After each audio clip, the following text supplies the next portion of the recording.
And that's the end of the first half. As the teams head to the locker room, the Spartans lead the Bulldogs by a score. You guys stink. Geez, Coach, we're only down a couple of points. No, I mean you guys really smell. You need to hit the showers. And here, I got every one of you new bars of soap from the Sterling Soap Company. Each bar is artisan crafted using natural ingredients and essential oils. They also have shave soaps, colognes, beard balm, and a whole lot more. Now get in there. But Coach, we have another half to play. I don't care. I can't stand to be around you. A few minutes later. All right, bring it in tight. You guys are still playing terrible, but you're smelling great out there. Now listen, you're going to need to stock up for the rest of the season. We got a lot of tough games left. So go to sterlingsoap.com after the game. That's STIRLING soap.com. You got that? Yes, Coach? Great. sterlingsoap.com on 3. 1, 2, 3. sterlingsoap.com. This podcast is part of the Sports History Network, your headquarters for the yesteryear of your favorite sport. You can learn more at sportshistorynetwork.com. You know what I mean? And that's kind of what this is like in terms of from a watchability standpoint. Wow, okay. Yeah, I can see what you're saying. I can see what you're saying. You look, because I think we were so spoiled, especially the particular time the two of us came up. We came up at the ascension of basketball, and we watched all them great Sixer, Laker, and Celtic teams. Then it went to the Pistons, then the Bulls, then the Kobe and Shaq Lakers, then the Pistons and the Spurs, the Pistons and the Spurs and all that. So we saw a lot of great play, and then even the emergence of the Dubs, which not the Dubs themselves are great, but then everyone has tried to embody the style. But you have two of the greatest shooters that ever lived. So obviously that style works perfectly for them. For them, right. Who has the components the Warriors have. Right. And they tried to emulate it, and it looks horrific. And so I just think it's more of a nuanced thing.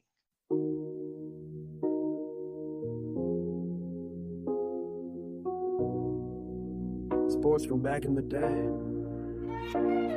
From Atlanta, it's Dana on the mic, talking old school legends, bringing history to life. We go deep like a spiral in the Superdome. Back when athletes left the game due to talking alone. Jordan fadeaways, Jackie in the zone, Ali in the ring, man, he stood all alone. From the Negro Leagues to the ABA, we break it all down, yeah, the classic way. It's Charles from the district, straight out the boot. Southern University pride, repping truth in the booth. From Baton Rouge to the nation's capital, legends on deck. Yeah, we factual tales of the greats, gold chains and all. Baseball, who dreams in that football brawl? No clickbait, no fluff, just the facts we say. It's historically speaking, sports from back in the game.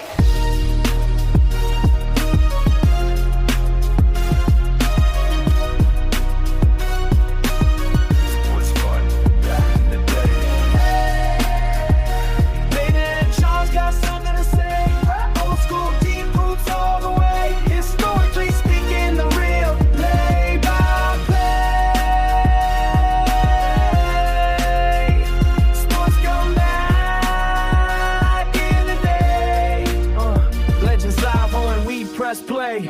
So sit back, tune in, and hit replay. It's historically speaking sports, the classic way. After 53 years of heartache, bad teams, and near misses, the New York Knicks are the toast of the NBA. Saturday night, behind Jalen Brunson's 45-point performance in Game 5 in San Antonio, the Knicks' long-awaited dream of a world championship finally came true. Hello again, sports fans. I'm Dana Augusta. My co-host Charles Combs will be around shortly in this Historically Speaking Sports podcast, the podcast that gives you the best of sports from back in the day. In this all-new episode of the podcast, Charles and I will react to the recently completed NBA Finals where the New York Knicks completed an improbable run to capture the Larry O'Brien Trophy for the first time since 1973. We'll also discuss what we witnessed in this championship series between the New York Knicks and the San Antonio Spurs. The Knicks finally rewarded their fans with a championship that many people in that lonely lot was convinced would never happen in their lifetime. We'll also take a look at the final series with fresh and hot takes on both teams that caused some debates between the two of us, so please stay tuned for that. Also, stick around for us to compare the joyous reaction of the Knicks ending their championship drought to other teams that ended long droughts, including ones by the Boston Red Sox and the Chicago Cubs. We have all that and so much more in this spirited edition of the Historically Speaking Sports Podcast, a member of the Sports History Network. Hey there. Welcome to Music Meets Sports, where sports legends meet custom soundtracks. Founded by music producer Ronald Tyke Oliver, Music Meets Sports was created to bridge generations, educate fans, and celebrate the greatness of both current and former athletes. We craft original songs about heroes in basketball, football, baseball, boxing, and beyond, highlighting their struggles and victories. Across all musical genres, we reintroduce fans to their favorite athletes in a way they've never heard before.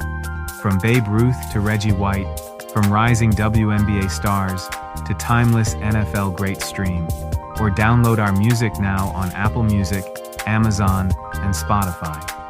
Visit musicmeetsports.org to explore the catalog, hear new releases, and join the movement that's preserving sports history, one song at a time.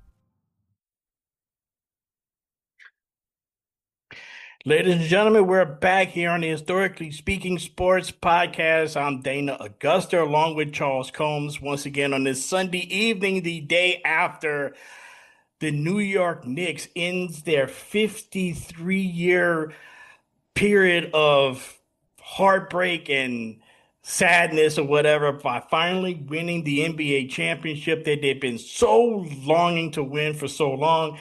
All of the scenes that you saw everywhere from downtown Manhattan all the way to Brooklyn and all surrounding areas of the Knicks winning the NBA Finals for the first time since '73. And I'm joined, of course, by Charles Combs, who's coming to us. And hi, first of all, before we get into everything, before we get into the business at hand, how are you doing this particular Sunday night? I'm doing okay. Glad to be back as always. I'm doing okay though. Just ready to kind of get to the task at hand.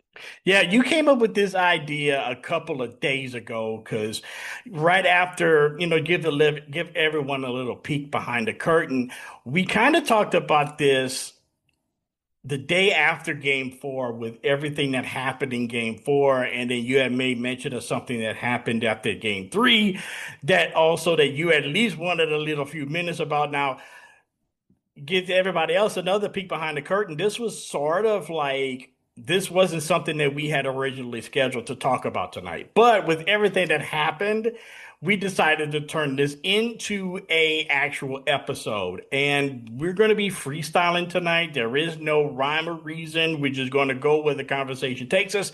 And this is going to be like, for everyone out there listening, Chuck, this is going to be like a typical phone call that we would have, that you and I will start talking about sports, and we're just going to let everybody in on our conversation on some of the things that we would normally talk about, whenever we, get on the phone and talk. So this is going to be a much of a freestyle type of show, which is the types of shows that become exciting and fun.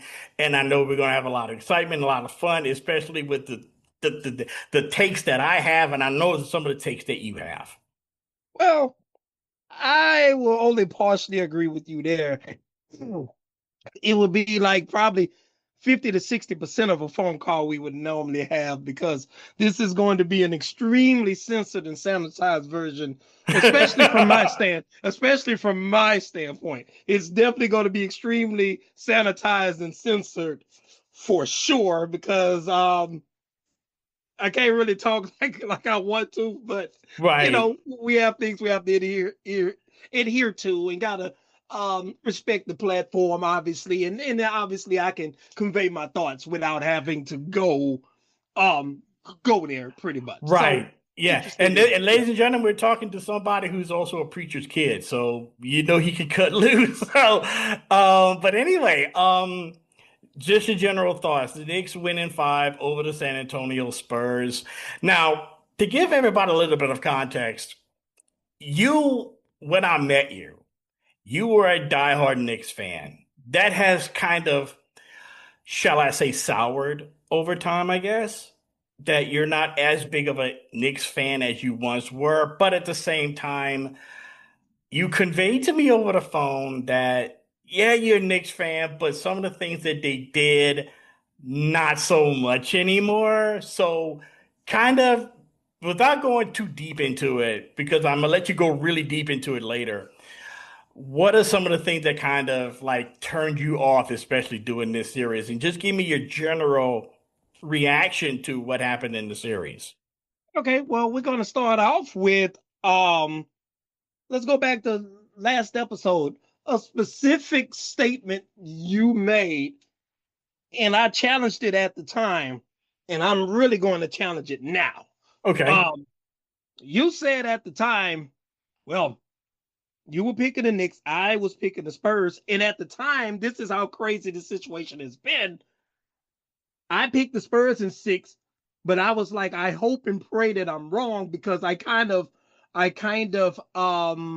likened the hype and the imminence apparently of Wemby's first championship to Terminator, to the Terminator franchise. And for those out there, Terminator 1 is way better than Terminator 2. I don't care what anybody says. But anyway, I liken it to what's the dude? Brunson and man, my mind is gone. Brunson and Karl Anthony Towns would have to basically put up Kyle Reese type of performances to kind of sway off the European invasion, because as we have mentioned, that, you know, kind of now Europeans are really dominating basketball right now. Okay.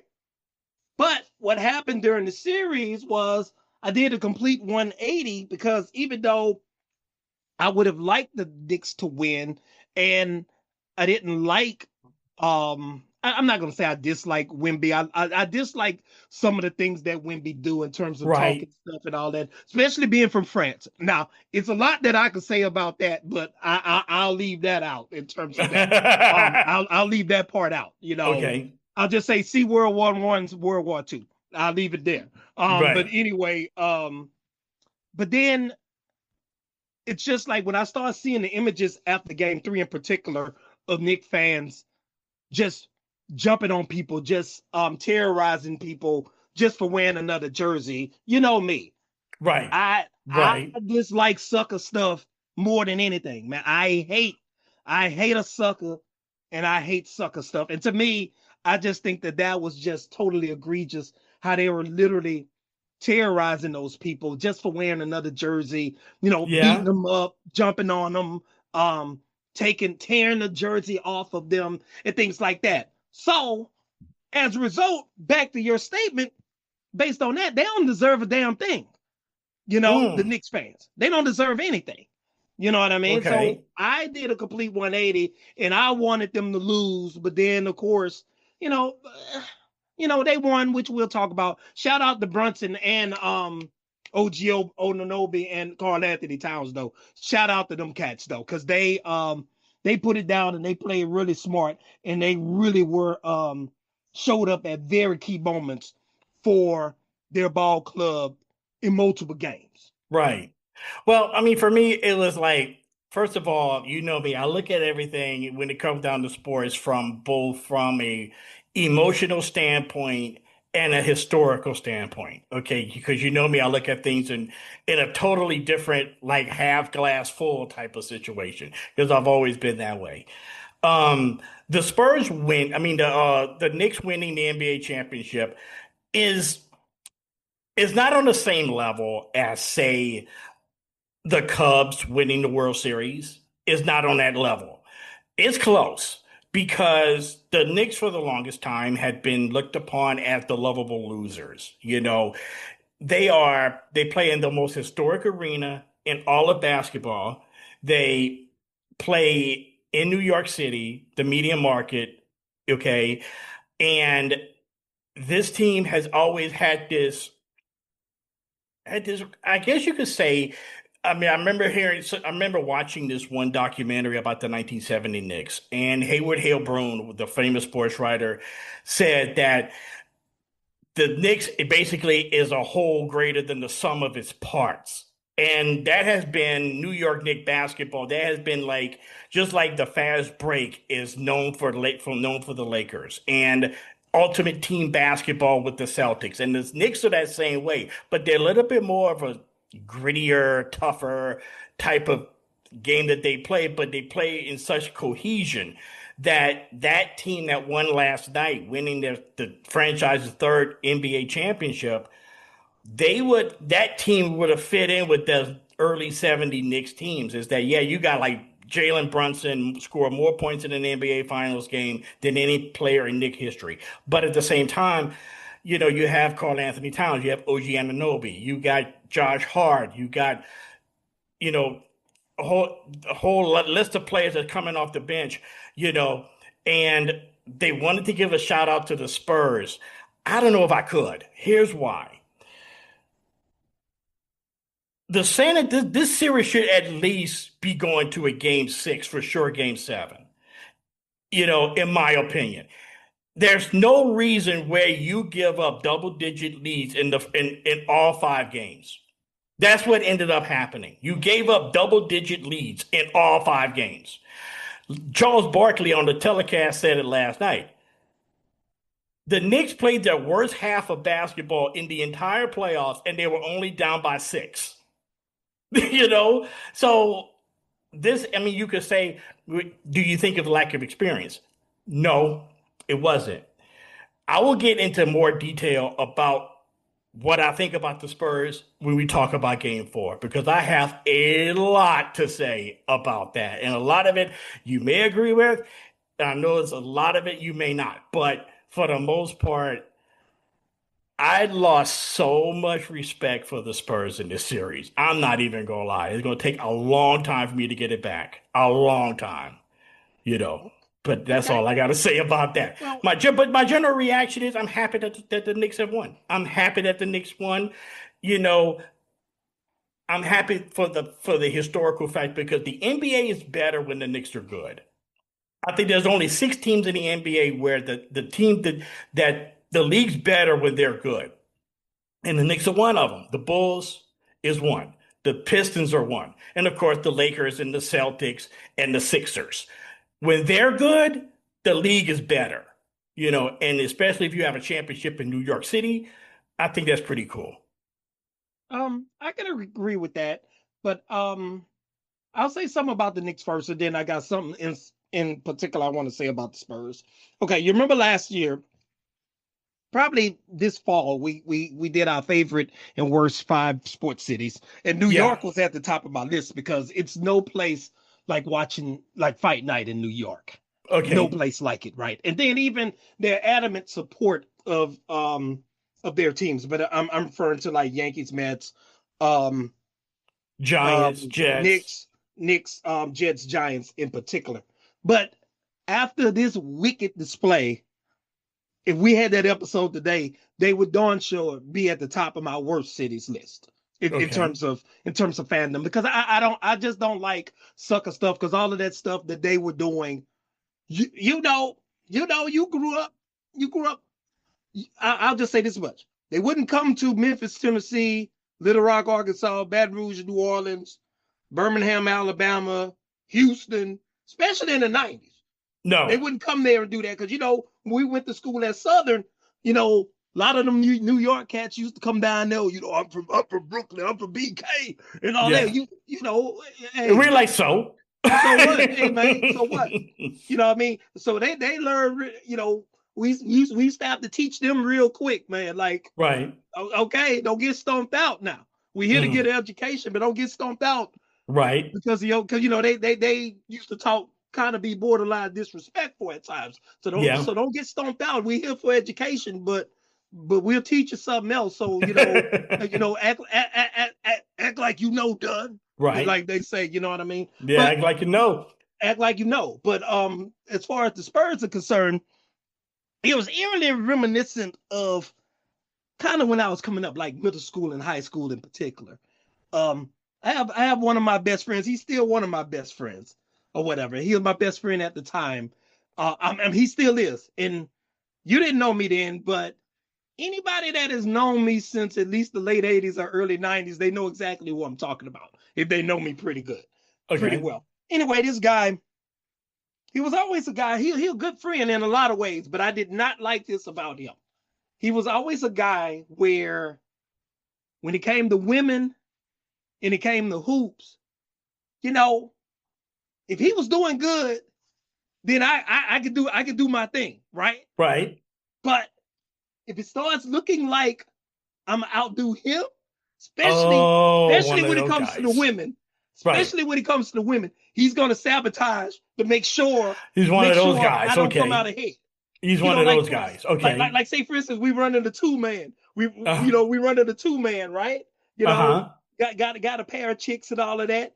You know, his stuff ain't going good, or his stuff not going good, mine going well, then he's going to whine and cry about his situation to me and totally douse my flame out that I've built and I've erected. One of those, I got you. I don't get anything. I got you, yeah. Then other times, it would be on one girl, right?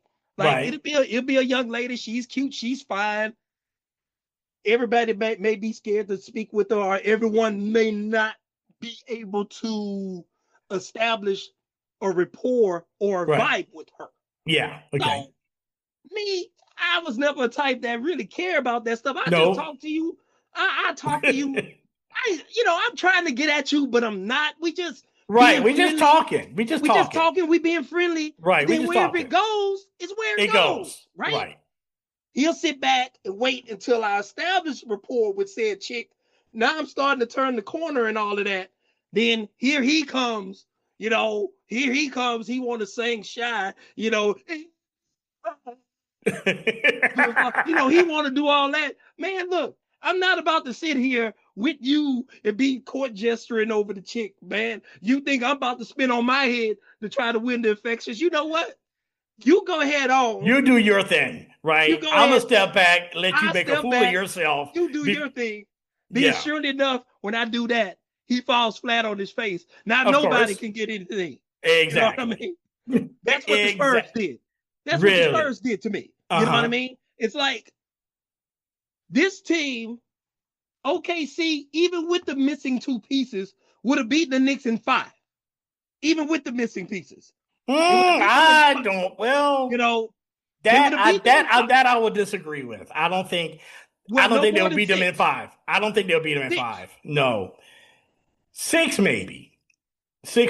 Even with the missing pieces, even without Jalen Williams, and they're not going to blow games. Like they're not. They're truly not going to blow these games. If the games turned out exactly the way that the Spurs played, the Thunder would not going to blow games. And Dagno is, with all due respect to Mike Brown, Dagno's a better coach than Mike Brown. He is. And that has been proven, with the exception of this year. I think both coaches are about what and what. It was like both coaches made decisions in this series that are dubious at best, in my opinion, at times, but it's like, if the Thunder would have got up, because they had this crazy stat where the Knicks were behind by double digits in every game in the first quarter. You don't blow. That's something that you're not supposed to do, especially in the first 2 games when you're at home. But, you know what I mean? But they literally, I'm sorry. Go ahead. I'm sorry. But they literally went 93 Charles Barkley and managed to not win a single home game in the series. That's with home court. It's nearly impossible to do that. Right. And I was about the Thunder. Yeah, and I was about to bring up the 93 series anyway, but go ahead. They wouldn't have blown more than 1 game. No. Max. They would have. So Wemby, I should have known that this sucker was going to do this. I should have known it. That when he was crying after the Western Conference Final, I should have seen it coming then. And I wanted the Knicks to win at first, but with their fans, I like, no, these suckers don't deserve anything. Bury them. Because I liken it to saving mankind. But if this is what mankind has become, then it needs to be eradicated. Right. You know what I mean? It needs to be eradicated because I don't want to see that. But he He so busy fought the Thunder to keep them from winning, and then he went on just like my friend with the girl and fell flat on his face. Boom. You know what I mean? And then now nobody, a perfectly winnable championship, neither one of us got it now. You know. Exactly. Well, the Knicks win their NBA championship. First championships, of course, since 1973, which had been talked about ad nauseum. They beat the Lakers that year, 4-1 in the best-of-7 series. Here's the little notes from that series. This was the last games of Wilt Chamberlain in the NBA.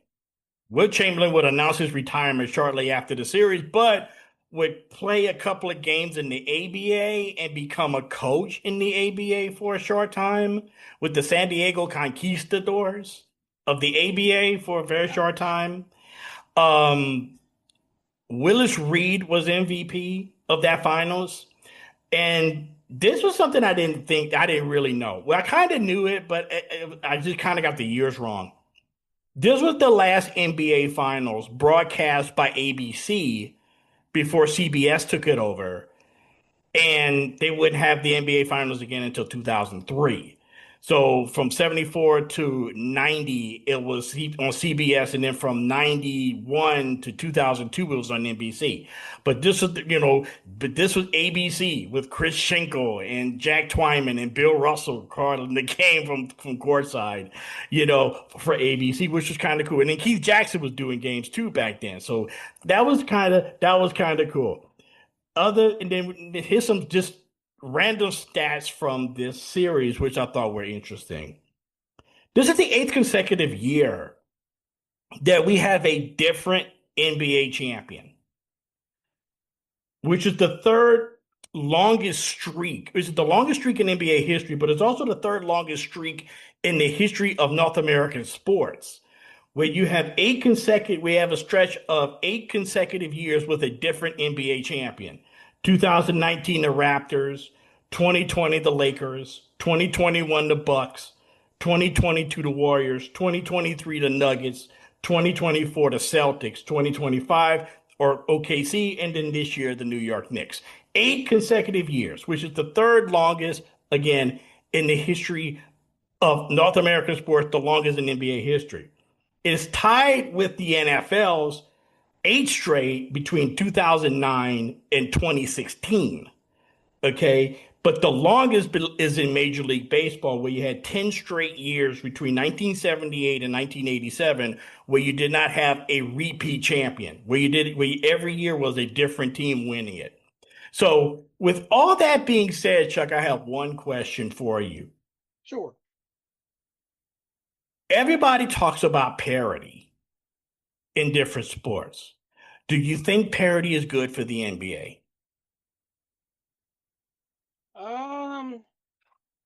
It's kind of a nuanced thing. Right. Because I think from one perspective, with parity as well as the play-in tournament, which I actually do like. Okay. I do like the play-in tournament. I do like it too.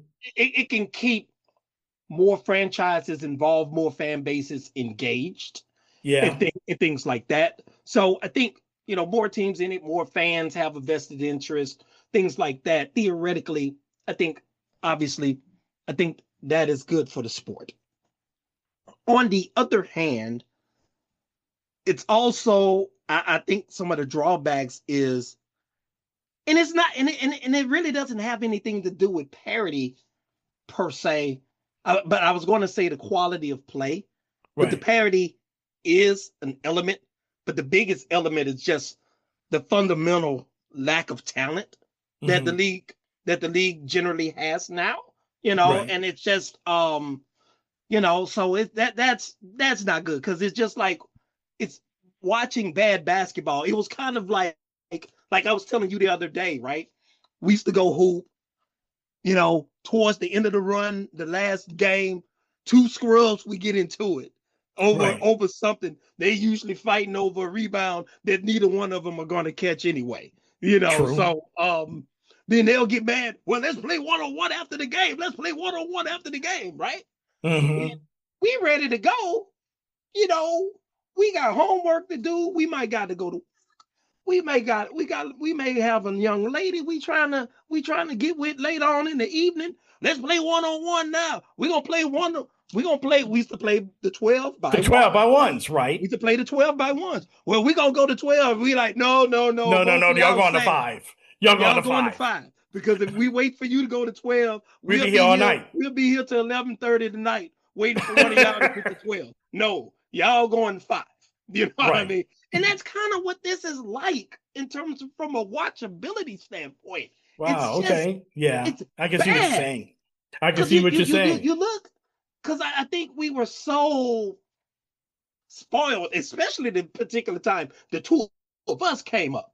We came Right. up at the ascension of basketball, and we watched all them great Sixer, Laker, and Celtic teams.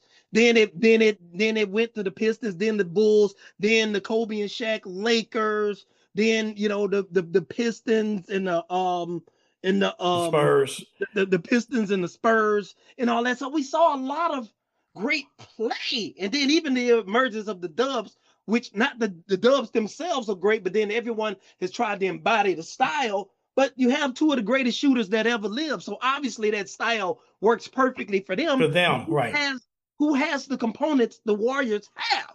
Right. And they tried to emulate it, and it looks horrific. And so I just think it's more of a nuanced thing. Well, I'm gonna say this. I mean, do I think parity is good for the NBA?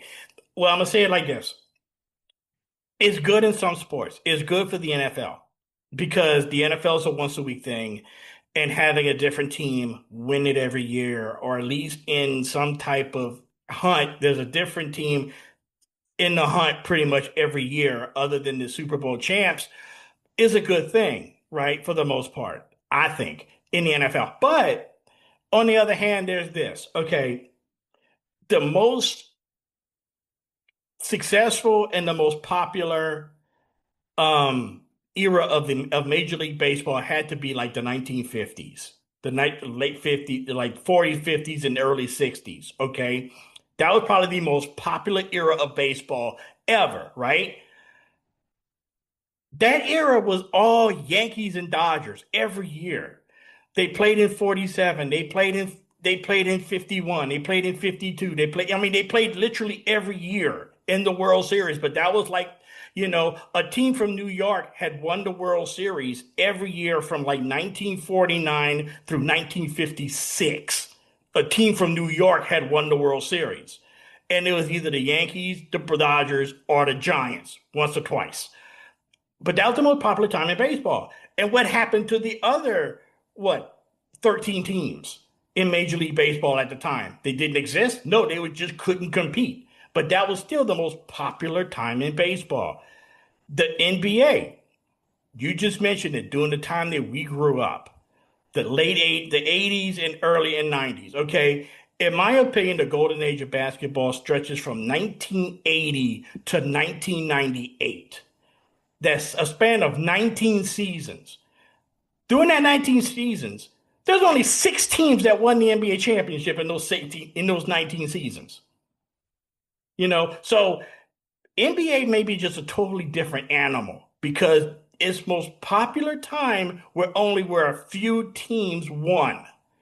So the NBA is starting to get back to, I don't think it's ever going to be as popular as it was in the 1980s and early 90s. It's just those days are over with because you had larger than life personalities and you didn't have guys play for a team for a couple of years, and then the next thing you know, they want to go in free agency to go join and make some super team. We all know super teams in the NBA are pretty much exclusive to the NBA, but they don't always work. Okay, so do I think parity is bad? In a way, coupled with the point that you made about the lack of, I'm not going to say talent, I'm just going to say the lack of basketball fundamental awareness is what's lacking. Because you saw it in this series in bunches where a team has the tools to play a certain way but refused to do so. And it ended up biting them in the behind when they did. I can give you that. Quick question. Okay, in terms of you mentioned like that time frame of the 80s when we grew up, there were 6 different champions, and that was perhaps the most popular time. Do you think some of that is attributed to the fact that since there's so few teams and teams are winning, the same teams are winning constantly, that obviously it's a whole lot of love and adulation that are for those teams. But then also on the flip side of that coin, it's almost like an evil empire sort of thing as well, because they always win. So a lot of other fan bases hate them as well, because that's a similar concept like in wrestling. Ric Flair in particular, he the brother, he the man with the golden spoon with the biggest house on the other side of town. Don't get me started. Don't get me started. So fans just want to see him and hope he loses. So do you think that some of the popularity was also attributed to that? Because even though all of those teams were great, we've mentioned several times in other episodes that they had a whole lot of cast of co-stars that's on the field, that they weren't as popular, but for one day they were more than capable.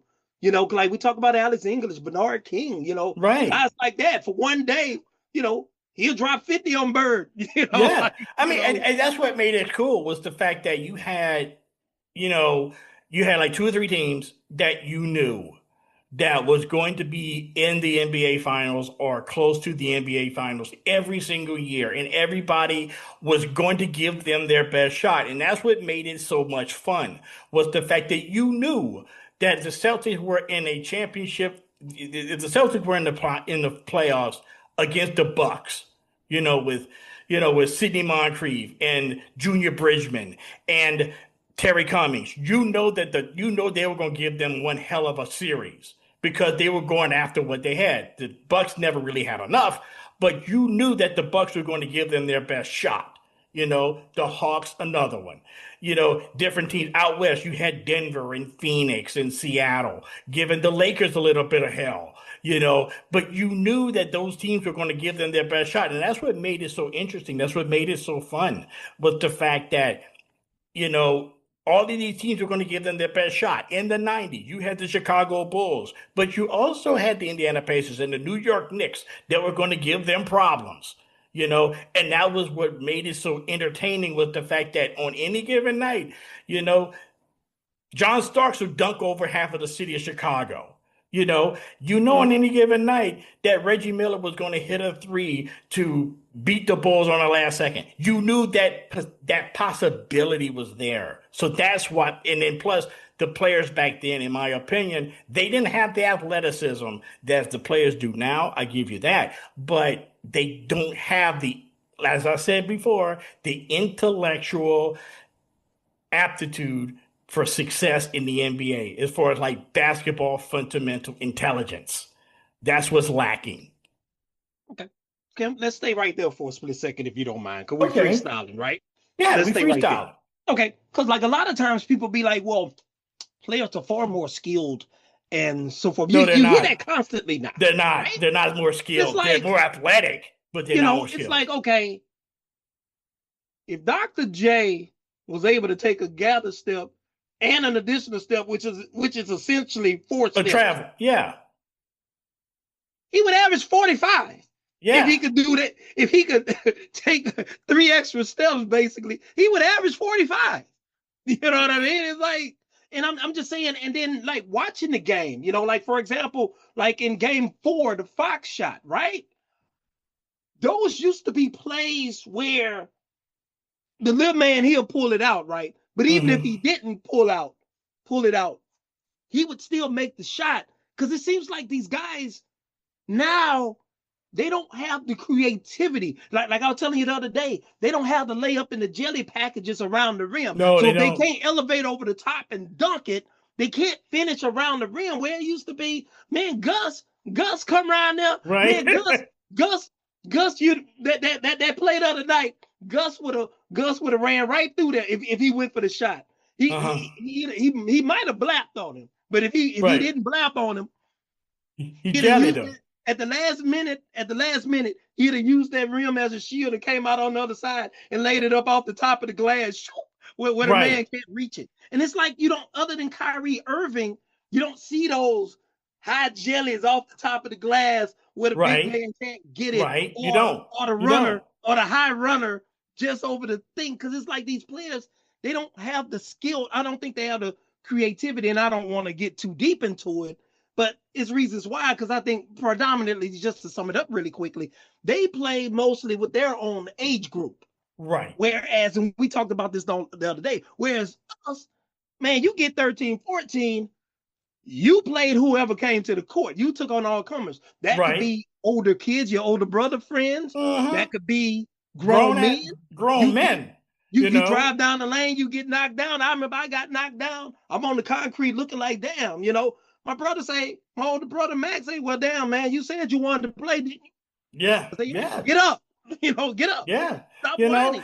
And it's like to your point, Charles, is like a lot of players now, and I don't know if they're coached this or they just took it upon themselves to try to play this way. It's almost as if they drive to the lane looking for the officials to bail them out. They'll drive to the lane and they get in the air and they're like, please call a foul, please call a foul, please call a foul, please call a foul. While you're in midair, is that you're concentrating more on waiting for the whistle than actually laying the ball up. You know what I mean? And again, we come from a totally different time period. If you drive in the lane, you already have in mind, like, okay, I'm going to do this, before you even take off. Now you may get stuck. Like, me, I've always been a little bit on the smaller side, but I've never was a type of person that's going to be like, okay, if he blocks my shot, if he cuffs my shot and throws it, okay, fine. That's not the first time. It sure as hell ain't going to be the last time. But at the same time, I'm not going over there looking for a whistle. I'm going up there with purpose. Either if he throw my shot, he just throw it. You know what I'm saying? And I'm like, what, good, you got me that time, but you know what, I'm coming back. I'm hard-headed like that. Exactly. But I think it was also like, just to put a cap on it, I think it was also like we were talking about the other day, I got about 14 or so. The older guys would be like, hey, man, come run point with us. And you understood what that meant. You run the point. Look, man, we giving you a shot. If you constantly falling asleep at the wheel on D, and you're constantly turning the ball over, and you notice if they shoot at any point, they didn't tell you to shoot. Get him out of here. Get somebody else in here. You're out. Now, once you would you prove yourself and everything? They teach you the game. You learning. You learn the game. You start earning your stripes. Then, by the end of the, hey, man, take him, little man. You got him. Exactly. Take him, little man, So, but they don't experience that, man. Like, you had to be creative because you're playing against grown men. Obviously, they can out jump you. You had to be creative, different releases, different tactics. Angles, learning both hands. You learn how to do with both hands. Yeah. So, the Knicks and there was a lot of different records and stuff that was set during this series that I want to get into real quick that you could speak on for a bit. Knicks, and you mentioned this, a little while ago, well, at least one of these. The Knicks are the first team since 1995 to win the first two finals games on the road. 95, that was the Heat and the Rockets. Yeah, and that was the infamous Nick Anderson implosion at the line, where he missed 4 straight free throws. And I'm like, correct. And that series, dude, it was like the Magic never recovered from that. No, they never recovered from that. That was it. That was like, and the Magic, I think, were a better team than the Rockets that year. Even though they had Olajuwon, altogether across the board, the Magic were a little bit of was more talented, than the Rockets were. The Rockets were a 6 seed. The Magic that year was the number 1 seed. But for some reason, the Nick Anderson implosion happened at the line, and then it was after, and then Kenny Smith bailed them out on a late 3, and then that was the end of that, for them in game 1. Also, it's also the first final since 1993, Suns Bulls, where the road team won the first 3 games. Which was like, the Bulls won the first 2 in Phoenix. Game 3, the Suns won in Chicago in triple overtime. That crazy game, but the Bulls ended up eventually winning that series in 6 games, thanks, to the late game heroics of Paxson. So those 2 things happened, in this series that I thought were also noteworthy. Game 4, we talk about it a little bit later on, but I just want to get to this about Game 4. Largest halftime lead in NBA Finals history, 27 points.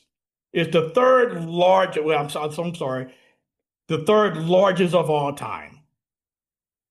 30 points in Game 1, 1985, the famous Memorial Day Massacre.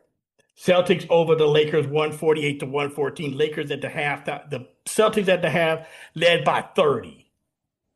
And it got even worse. And in 29 points, Lakers versus Heat in Game 6 of the 2020 final, the final that nobody remembers. That's because the it was during bubble COVID. ring there, right? Yeah, that was the bubble. That was the bubble series, the bubble finals, which I refuse to watch. Oh, I didn't watch it either. I refuse to watch. And of course, you have the Knicks' largest comeback in NBA Finals history, 29 points. Okay, this is the first series since 1975 where you have multiple games decided by 1 point. Game 2 and Game 4 in this series was decided by 1 point. And incidentally, in 1975, Game 2 and Game 4 were decided by 1 point. With the Game 4, which was a sweep in 75, Warriors beat the Bullets in 4 straight. That was the infamous fight between Mike Reardon of the Bullets and Coach Al Attles, which if you have not seen it, watch that on YouTube. It's on YouTube, the fight. That was funny to see a dude in a leisure suit come jumping off the bench and want to fight the entire Bullets team. Mm-hmm. Yeah. Okay. And here's a little footnote. Now, the numbers haven't really come back yet, but this is interesting that this could be the most watched NBA Finals since 1998. The highest television ratings for any NBA Finals in close to in 30 years. Which is interesting, but that's the New York effect that you see taking place here.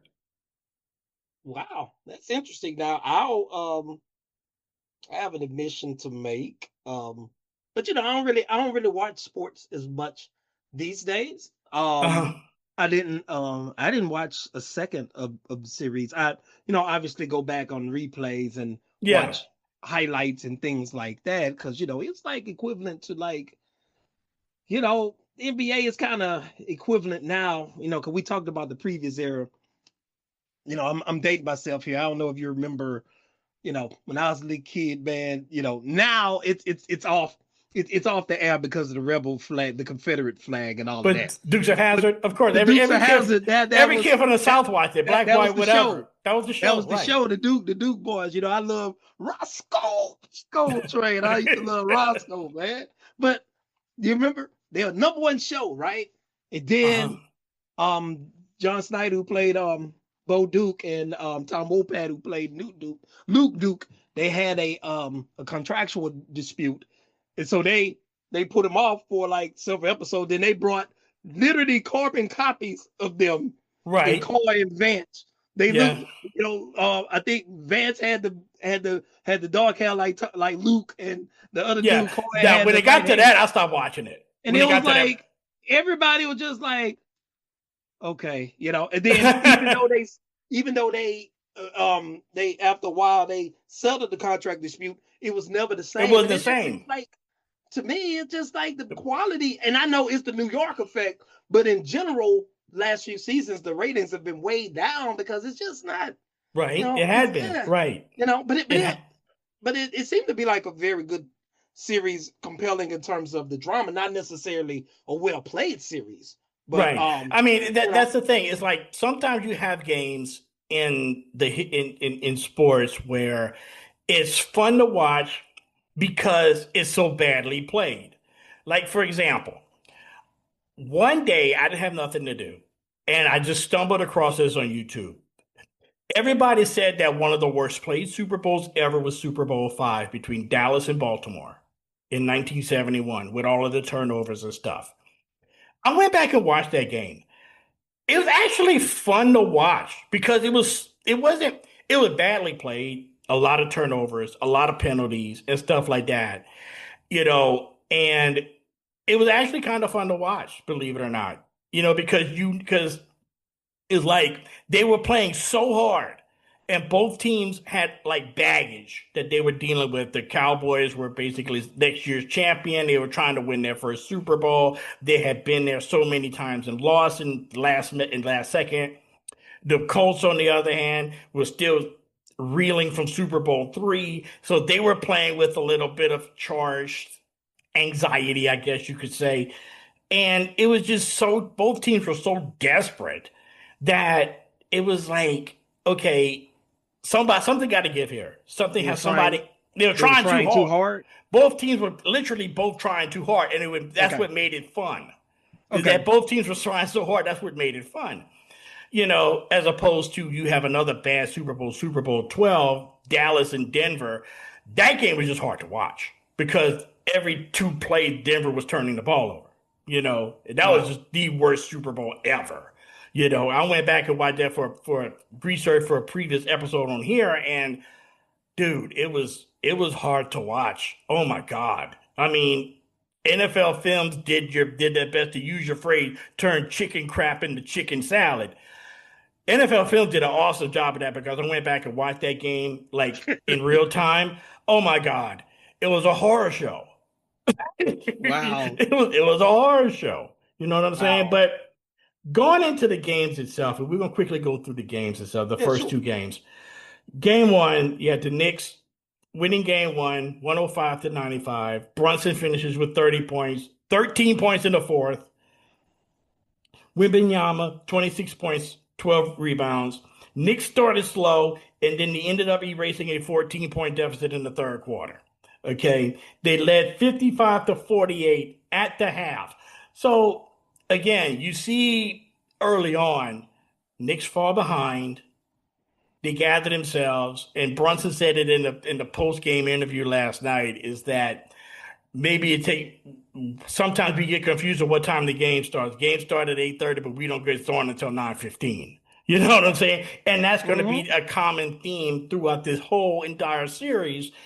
The Knicks start off slow, but they find a way to get back into it. Now, I'm going to use a phrase that I heard someplace, and I think is very appropriate for this whole entire series. Is I was watching a documentary one time about boxing, and this guy said that basically what you want to do as a fighter, as a really good, talented boxer, is you want to turn your opponent into an assistant of his own butt kicking, right?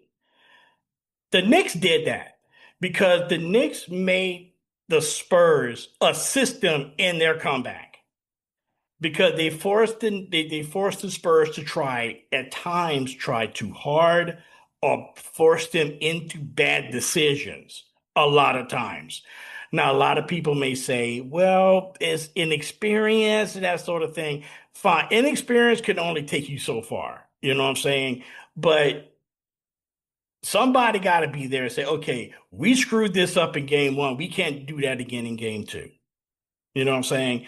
But you see the same mistakes over and over and over again. You know what I'm saying? So that's what I saw in game 1 and game 2. Same thing. Knicks win this one 105-104, but this one came down to that bad turnover by Wembanyama trying to throw the ball, but the ball's off of Stephon Castle's back, and then he fouls him. The Knicks hits the free throws, win the game. Again, trying too hard, making bonehead plays at the worst possible time. Now there, I think a lot of fear was there at the end of game 2 because, when people are scared, man, because they'll do things that they don't normally do or customarily do. Right. like for example, Well, we talked about Nick Anderson just a second ago. We talked about Nick Anderson. Yeah, missing the free throws. Correct. But even though they're Magic did it in game 2 of 84. Yeah. You're the point guard. Come get the ball. Why you? Because where it threw the dumb cross court pass that was intercepted by Gerald Henderson to tie the game. And then later he dribbled out wasn't that the same game? That was the same game because they dribbled out the clock. He had the ball with the game tied, and Kareem had the position. He literally dribbled out the clock, and the game went to overtime. They never got a shot at the basket. But I think sometimes people nerves because, like, normally, even though Wemby is a 5, he has guard and forward attributes. So most of the time he gets that rebound. He's, the guy was running. He was trying to get in there and fill in the lane, or at least get into position for the final shot. I think he didn't want any part of the ball. He threw the ball to the guy with his back turned because, I know the guy was looking like, well, man, you bring that up normally. What you throwing it to me for? And I think also, too, is the fact that if you look at the Spurs roster, what is the main thing that they're missing? A point guard, a true point guard. And, okay, tell me this, right?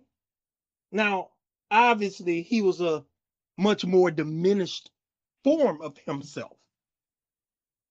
But what Chris Paul would have helped. Yeah. Mm-hmm. He would have. I mean, obviously, he can't get out there night after night and for heavy loads. But you need that leadership. Key moments. But you needed that leadership, and you needed that veteran that had been there and has seen everything. I think if they had him, even in a complimentary role, they win the championship. Not necessarily like a coach on the floor. Even like a coach on the floor, or basically like an extension of the coach onto the floor to give the players, because the Spurs are still, I think they're the youngest team to make the NBA Finals in 77. The 77 Blazers, they're the youngest team per average age. And it's like you could tell that their inexperience was their biggest problem. I hate to use the word inexperience because you got to the finals and you got to have some experience somewhere, but just the inexperience in key crucial moments was their undoing. You know what I mean? So, I mean, that was their biggest problem, was that you get out to a big lead, and every one of these games, double-digit leads in the finals, is almost like, how many times have you seen a team down double digits in the NBA Finals come back and win in multiple games? I watched the second half of the game last night, right? Not last night, but I watched it today, the replay today, right? It's not just the blown leads. It's how fast they're blowing them. Because they were up like 15. They were up by 15 with and I have a reason. There's a reason for that, and it kept showing itself in the series every single game. And it's like by the end of the third, they're up like 9. And that's much more manageable or something like that. And then I also think at key moments, especially at the end of that game too, these players in general, just the average player in general, these players, they are terrified of going to the line at the end of a game. They are terrified. You're right. Because for example, you're down 1. They hit Wemby like what? He was at about 20 feet with room and time to work. He go up for that jumper from about 19. It was a good look. He just missed it. But normally, eras of the past or stars of the past, they put their head down and get in that lane, and they're gonna enforce the issue. They're gonna force the issue because they're not afraid. Like, as much as I hate Reggie Miller, as much as I hated him, he was always a guy that wanted the ball, and he always, if he had to, he would seek contact because he was cherishing the opportunity to go to the line because he he's gonna make them. He wants to be in that situation. Whereas like now, I think, not getting ahead of ourselves, I think the end of game 2 that reared his ugly head, and then at the end of game 4 too, because they were like, okay, why don't you just dribble the clock out? He probably could have gotten another what you say, 2 to 3 seconds off. If he had just reversed his field and spun back around and all of that, and he probably would have gotten an extra 2 to 3 seconds off the clock. But why did he keep going? Because he's terrified of having to be at the line. Right. You know what I mean? He doesn't want to be at the line. So he tried to take the easy way out and get up 3 that way. Because he was afraid if he got fouled, then he would probably at best make 1 of 2 anyway. But, and I think that's just something that was a recurring theme in the series. So game 3, they head back to New York City. First finals game in the Garden since 1999, when the Spurs came from behind and beat them in game 5 of the NBA Finals back in 1999. You had celebrities all around the lot, including one specific fan who sat up in the box and fell asleep, but we're not going to go into that. That's another topic. That's for another podcast. But in his defense, it's not like Bernard King was out there, man. True. I mean, how could you fall asleep? He like, bro, these dudes not hooping. He caught him a siesta, man. I don't blame 45-47, man. He like, man, these dudes. These dudes ain't nothing, man. I don't blame that dude for falling asleep on them, man. Okay, for so real.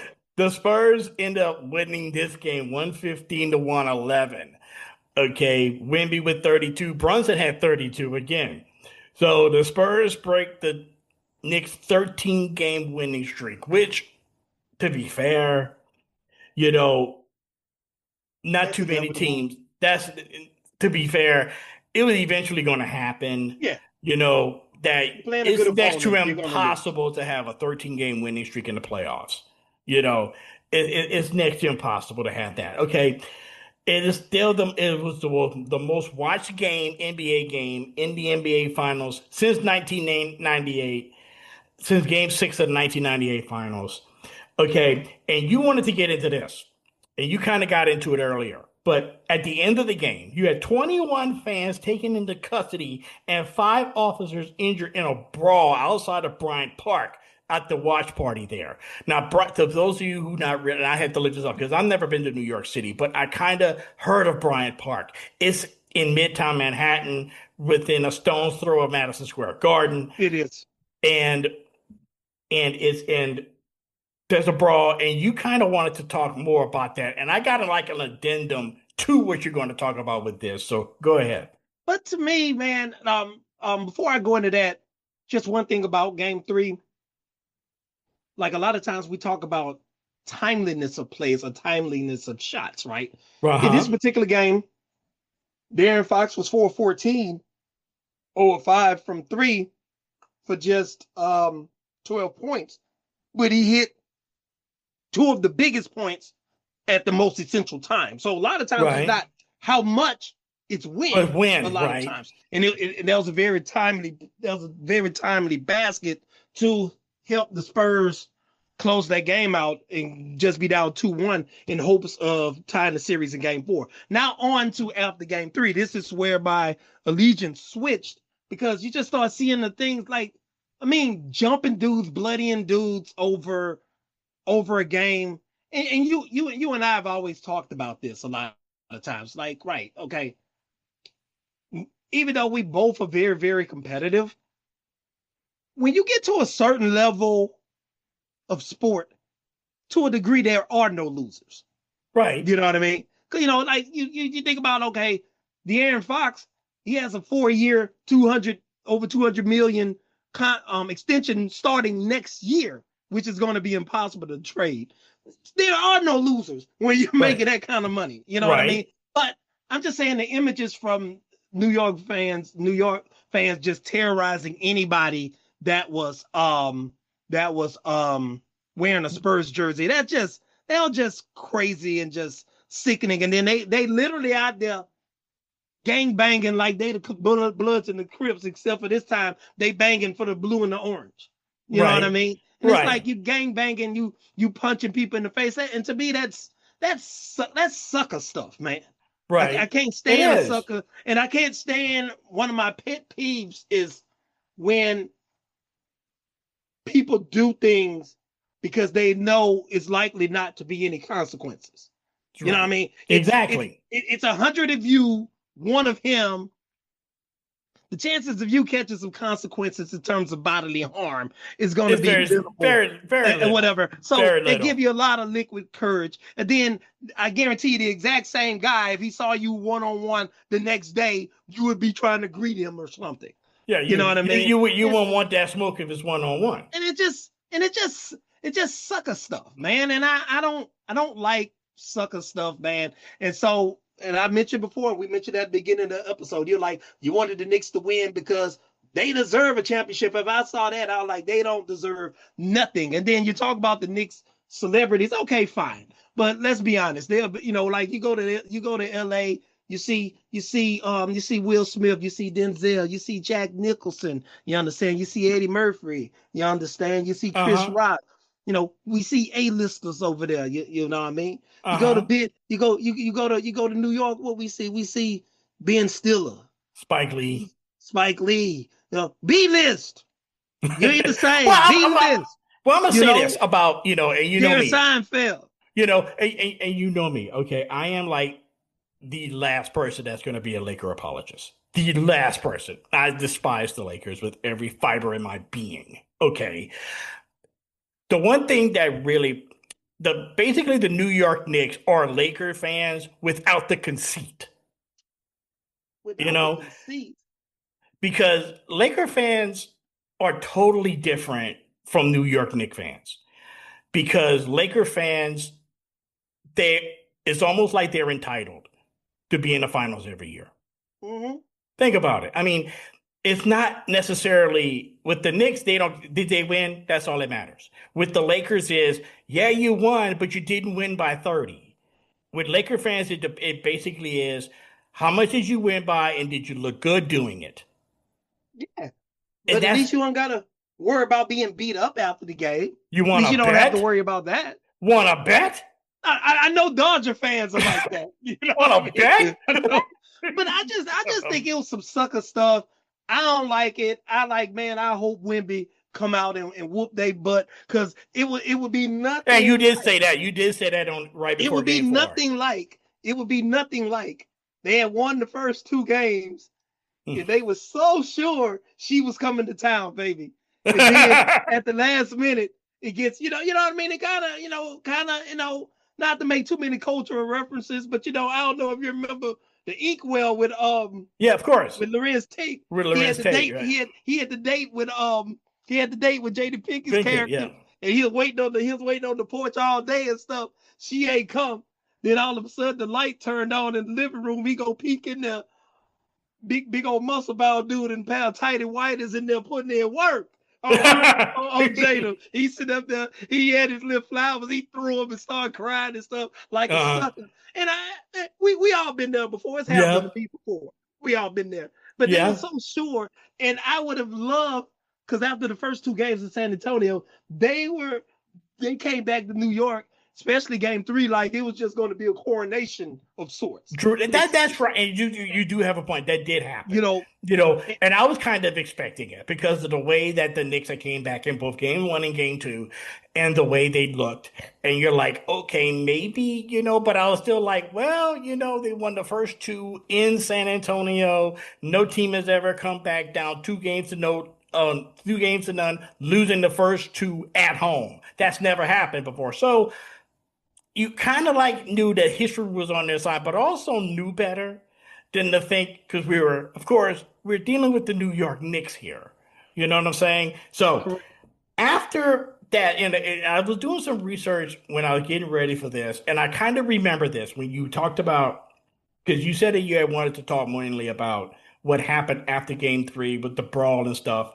And I thought, and I was just doing this and just researching this, and then bam, this came to mind. Every time you see something in sports, it kind of leads to something that happened before in New York. And this is the story. You got to go. Now, of course, I may be reaching here, and I'll be the first one to admit that I may be reaching. But this goes back over 100 years. But it's a similar situation, okay? 1908, okay, New York Giants baseball team were playing the Chicago Cubs in a regular season game, mind you. It's regular season. And I hate the name of this because it sounds perverted, but that's just the way they put it back in the early 1900s. There was this incident called the Merkel Boner, which basically what happened was this. The Giants and the Cubs was in a tight pennant race at the late of the season. Toward the end of the season, it was in September. The game was in New York City. There was the score was tied in this one regular season game. Both teams, Giants and Cubs, both big, huge rivals at the time. The score was tied 1-1 in the bottom of the ninth inning. They had runners on the corners, runners at first, runner at third. Hitter comes up. The guy on first, the runner on first was Fred Merkel. Okay. They hit a single into the outfield for a base hit. The runner from third, of course, comes home to score the game winner. Merkel takes off running for second. He gets halfway there, sees the crowd start to come onto the field. He gets frightened, turns around, and runs into the dugout without touching second base. The Cub outfielders and shortstops saw that he never touched second base. So they got the ball from the throng of people, ran and touched the bag, saying that he never touched first. It's an out. The score doesn't count. The run don't count because there's a force out, right? It took the National League 3 days to determine, okay, we're just going to call that game a tie, okay? 3 weeks later, they finished the season with identical records, so they have to go into a one-game playoff. Back in New York City, the Cubs play the Giants again, but this time the Cubs win 4-2. And Giants fans literally tore down the Polo Grounds. The Cub players had to be led to their hotel in a paddy wagon by armed escort, because they felt that if any one of the fans got any one of the Cub players, they would get killed. Okay, so once again, You talking about the Cub players would get killed or the fans? Yes, the Cub players, because they were so irate that the Cub players had to be led to their hotel in a paddy wagon by armed escort. I'd have walked to that hotel with my bat in my hand. I wish one of y'all would. I wish one of y'all would come run up on me. I wish one of y'all would come run up on me. I'd have had my bat. I'd have been. I'm darn sure gonna bat 1,000 a night. I promise you. Because I'm hitting anything that moves. But it's like once you see something like that in sport, it's always something that leads to something that happened in the past, which is of course, the purpose of the show. But at the same time, I just thought about that. And I'm like, that's true. That's New York. And that has always been something of a New York, not really a New York thing, but because I don't want to paint New Yorkers into that vein, even though they did earn that, at least for a little while, they did earn that, but still. But to me, that's what makes sports so wonderful. Right? Yes. Because nothing is guaranteed. What is the point of the exhilaration of victory and accomplishment if you feel that it's owed to you? Yeah. It's almost like, these people, these Spurs fans, the Spurs themselves, they have a right. They want to win the championship too. Yeah. They have a right to do it. And then these guys, a lot of these guys, they may have paid their money to go to the game or pay their money to go to the watch party. They have a right to be able to, especially if they're not being disrespectful in any way, they have a right to cheer for their team. And you're going to sit here and these are just the images we've seen. Right. Who knows they have some other stuff that's out there. You know what I mean? Like, some of this stuff probably involved children. Some of these fans had their children with them, and you're doing all that. I mean, you're lower than low. You're lower than low. And and basically enjoy your championship now, because it's darn sure going to be another 53 years before, because this is definitely a one-off. And I'm being slightly hyperbolic, but it's almost like Silver's like, you know what, man, Wemby, you just start now. Go ahead and let them have this, because otherwise they're gonna burn the Empire State Building down if they lose. I'm being hyperbolic, but, yeah, but I haven't heard from him yet, but one of my friends, David, who was on with us a couple months ago when I did our football issue, he calls me at the end of whenever any team wins a championship, he calls me the very next day or the day after and asks me if they're going to repeat. And my answer to him will be unequivocally no, they will not. They'll never even get back to the finals. Because this kind of reminds me, and it's like one of those, it's like the one-off, the team that just wins it in a one-off, like there was nobody in 2019 or whatever, or 2018, nobody in their right mind really thought that the Toronto Raptors would go back to back. It was, they beat the Warriors in the finals, but really, no, you can't see that happening. And I think this is one of those one-off type of deals. The Knicks winning the NBA championship, great for New York, great for the NBA, but it's going to be short-lived. And basically sit down and shut up now. You got your title, quit whining, quit crying. And then even the images after game 4, like Tracy Morgan, who hasn't been funny since he was Hustle Man on Martin, True. He crying in the back. Crying for? No, don't get me wrong. Okay. I don't think I will because I'm going to be too excited to. But if the Chargers were to ever win a Super Bowl, I will not, man. Dude, I will be so excited I can't cry. I can't.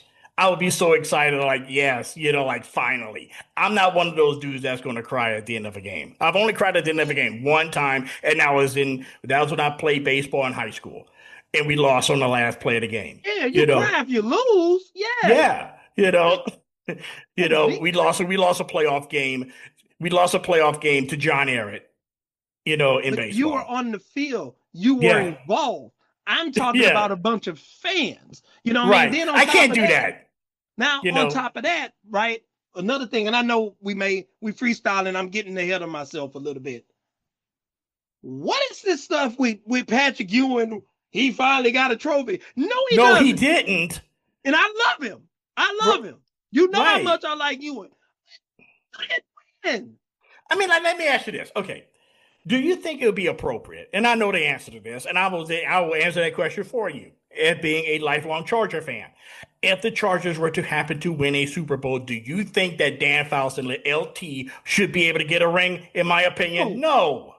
You didn't win. You had your chances.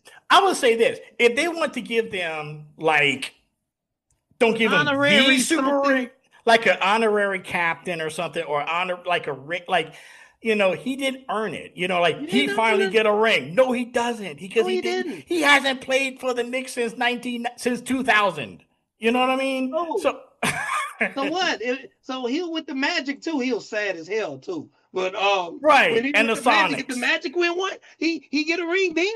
No. I mean, but it's just like he walk around with the trophy. We did it for you, Patrick. Okay. I mean, if you want to shout him out, like some teams do, these are for all of the players that came before us, that set the foundation for this franchise, that didn't win it, or this is for you guys or whatever. That's different. Then fine, But if we're going so forward, we, you get a piece, and no, man, that's a bit much. That's a bit much. It just, and I understand that it's a storyline in order to garner interest and in order to kind of jolt the fan base, make them more passionate, and I understand all of that. And that's fine. That's great, But you didn't win. That's just like if the Pacers won one. No, Reggie. No. No.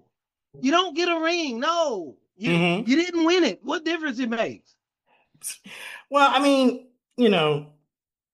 it's some of the things that we get in, some of the things that basketball has become now is, I don't know. I mean, everybody gets a trophy now, and just and that's it. That's it right there. It's just like he didn't win, and he had plenty. He had plenty of chances. And whatever. He went back to Houston up 3-2 and in 94, and he couldn't win. Now, what I always told you, a great player, which is where my kudos from Brunson comes from at.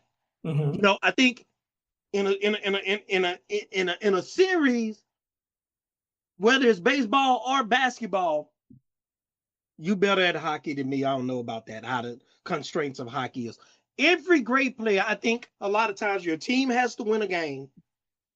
Your coach has to win a game. The other team has to give you a game. Right. And then your man got to go get that fourth game. That's how it usually works. If you are one win away, like your Kobe's, your Birds, and like that. Right. Man, Bird, I got 3. Oh, this is a foregone conclusion. Because hell, if I got to drop 60, we getting win number 4. And this is where my kudos to Brunson comes in at. He was one game away, and he really hadn't shot well the entire series. He went out there and put that 46 up. He's like, dude, we're coming away. This is over with tonight. Right. And that's where I just all the credit in the world for me. That's it. I mean, like last night with Brunson coming up big for them, and we're going to talk about the last game in a bit because there's some things about Game 4 I want to talk about. In baseball, there comes a time, and you kind of saw it last night, where when I played baseball, I was primarily a base stealer. Correct. Okay. And I would get on base. I was a leadoff hitter, but I was also instructed that whenever I get on base, you better try to take third. You better try to take second. Somehow. Correct. Okay. There comes a time, and I felt this more than once in my high school baseball career, where you have to steal a base when everybody in the stadium is expecting you to. Got to get it done. And that's some heavy duty pressure. And it was sort of like that with Jalen Brunson last night. It's like they're expecting you to have a big game because it's a do or die situation. They cannot go back to New York for Game 6 with all that pressure, man. With all that pressure, you can't. You have to do it tonight. There you go. And to his credit, he did it. To his credit, he did it. The great ones do that, and that's just in '88. Like in '88, the Dodgers with Hershiser, man, they got the 3. Or can you go on 3 days rest? He like, dude, this is a wrap. But I mean, Kirk Gibson did them a big favor about winning the game. Yeah, he got the first game. Kirk Gibson gave them a huge lift. Players, right? If you need one game, especially in basketball, because it's a play where all of the other sports have much more team elements. Whereas basketball, an individual can impact one game. Thing. Right. You have to go win that game, and I think that's what SGA failed to do because he had 2 chances to get one game and he couldn't do it. Where just like Brunson was like, you know what? Once they got him that 3rd win, you could tell he was kind of in the mindset of like secretly, man, this is over with now. Right. Because I'm gonna get this next one by myself if I got to, and he went and got it. So, I mean, salute Jalen Brunson. Yes, sir. So Game 4, of course, is the game that everybody has been talking about. Largest comeback in NBA Finals history. Knicks win this 107-106. It came down to the tip-in, what they're calling the hand of God, which I've always thought the hand of God was Diego Maradona in the '86 World Cup. But the tip-in tip-in with 1.2 seconds left to give the Knicks the lead. Okay. This game here was the game that was essentially a synopsis, in my opinion. Now, you may disagree with me, but this game was basically the synopsis of everything that is wrong with the current NBA. I agree wholeheartedly. Continue. Okay. You have a 27-point lead at the half. At one point, you lead by 29. You have a 20-point lead heading into the fourth quarter, and you still lose? And I'm going to tell you why, okay? The three-point shot is the double-edged sword. It could get you into a game and get you out of one, okay? Just ask John Starks. The Spurs hit 14 threes in the first half, right? That is a hot streak for a team that happens maybe twice, maybe three times a year if you're lucky. Okay, hitting 14 threes in the first half. So what did they do? They went right back to it. Okay, when you notice that it's not working, here's an idea. Can you run a play to get your offense going again, to sustain some type of momentum? You know what I mean? And for the Spurs, it came in twofold. One, they got two 3-point happy, and secondly, they lacked a on the floor general that could rally the troops and say, "Hey, let's settle down, let's run some offense." Okay, which is lack of a point guard. And this is why I consider this the over analytics of basketball. When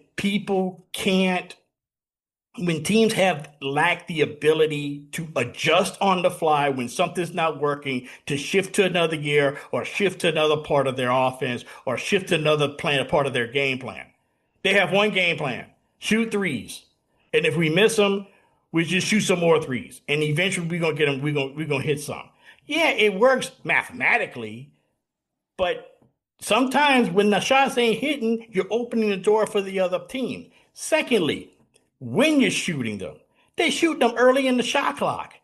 Okay, so you're missing shots, and you're giving the Knicks an easy run out for easy baskets on the other end. And the second thing, you're not running any time off the clock.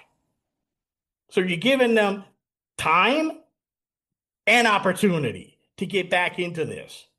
And when the Knicks started taking advantage and scoring and hitting shots and everything else, then the Spurs panicked. Okay. You mentioned De'Aaron Fox. I'm going to get into him in a second. I don't like, and you know me, I'm not a person that'll lay blame on anybody. I'm just not. That's not how I roll. Okay. But if De'Aaron Fox was up for a contract next year, he's as good as gone. You know what I mean? Because he's good. He's a really good player, but in this series, he stunk up the joint. Oh, in this series, he stunk up the joint, especially in Game 5, especially last night. He stunk up the place. Dude, you don't know the severity of the Aaron Fox, man. Look, they traded for him last year. He immediately signed. They signed and traded a Supermax extension. He has 4 years. $223 million coming. The extension part begins next year. Next year, yeah. You just said that. Yeah, you said that. They're stuck with this dude. He's essentially an albatross right now. They wouldn't be able to trade him. The only way you would be able to trade him is if you could take another stinking contract. Like, say, for instance, they could trade for Anthony Davis. Trade him for Anthony Davis. But it'd be like, okay, instead of, he'd make the money too, but instead of like Fox, where he has 4 years left on the deal, Anthony Davis may have 2 left. So even though I'd rather have 2 years of debts left than 4. 4. You know what I mean? So I'll make that trade tomorrow. But on to the game, man. You said something just now that I really want to key on right now. You said mathematically. That's what you said. Okay. You would have to know that, okay, usually we shoot around 35, 38% from 3. Yeah. Mm-hmm. Right? Right. If we shot lights out 60, 70% in the first half, at some point, it may be in this game or it may be in the next game. A regression back to the mean is going to take place. Yeah. So you would have to know that, okay, as hot as we were in the first half, we probably going to cool back off some at some point. Right. And when they cooled off, they just kept shooting because they had the first half. They had the first half in mind. And I think a lot of times these players, you said the lack of a floor general on the floor, which we've kind of harped on already. But I just think in general, these players, the Spurs players, but just players in general, it's like the coach has to tell them everything. Yeah, exactly. That's the point I'm trying to make. Tell them everything. It's like, when we were playing, and obviously we never got anywhere near that level. But there were certain things, once you got enough experience and played with guys enough, there were certain things that was common sense. That was common sense. Okay, man, look, we done missed 4 in a row, man. Let's get this. Look, Wemby, we gonna run some pin down action for you. We need you on the block, and we need you. We kind of need you to right the ship right now. We're going to you. Or what you and I talked about the other day, and I'm not saying in this game in particular, but I'm talking about, you mentioned the modern NBA, the 3-point shot. I think another thing that also kills the modern NBA as opposed to the old days is, I don't know, it's like they don't understand, like when one guy got it going, or if it's something that you're doing, like a particular play that you're doing, that they're running, that's working and getting you good stuff, or a particular player consistently. Back in the days, oh man, we're going to that until you stop it. We'll do it the entire half if you never stop it. Or like I was talking about the other day, like unlike my friend that I talked about earlier, that used to mess up, used to ruin my stuff. He's a good guy, but just sometimes he could be a hater sometimes. You know what I mean? Sometimes. Whereas, like a lot of times you and I would play together, right? Man, you would get that thing going. You would get the cooking, man. I like, man, D, look, man, you pass it to me. I'm like, I get right back to you. Bro, eat all you can eat. I'll pay the tab. You can eat it's all you can eat today. I pay the tab. Whatever you want to eat, man, eat it. Yeah. Do you remember guys on the other team will even be like, trying to get dissension. Oh man, the only reason why y'all winning because you riding that light skinned dude coattails, referring to you and all that. Trying to get me. No, I've been around long enough. No, I'm getting it right back to D. Buses, one more again. Yep. I'm not a jealous guy. You know what I mean? It used to be back in the days, like even the great teams, like Mikhail get it going, Burn Paris, like, man, he'll kill him, just bust him. Just keep busting him. And then today is your day. I may as well ride it. You might as well. And that doesn't make me less of a player, because guess what? A week later, it may be my day. It's going to be you. You know what I'm saying? It may be my day. And we'll just do the same. But it seems like these players now, a particular guy get it going, or a particular thing is working. For whatever reason, they'll just go away from it. Right. For whatever reason. I mean, the next thing you know, you're in a game. You either, if you're lucky to win the game, you have to win the same game twice. You had it going not once. You blew you got to come back and win the same game twice. You know what I mean? Or you lose altogether like they did the other night, because it just seemed like all of a sudden Fox was like, well, let's see what I can do now. That's not the time for you to do that. Right. I mean, okay. I was watching this game and went back and watched. When we decided to do this the other day, I went back and watched the end of game 4. Okay. And I'm going to tell you what this game reminded me of. It reminded me of a game from the past, right? Go back 2000, right? Western Conference Finals in 2000. Portland and Lakers, game 7.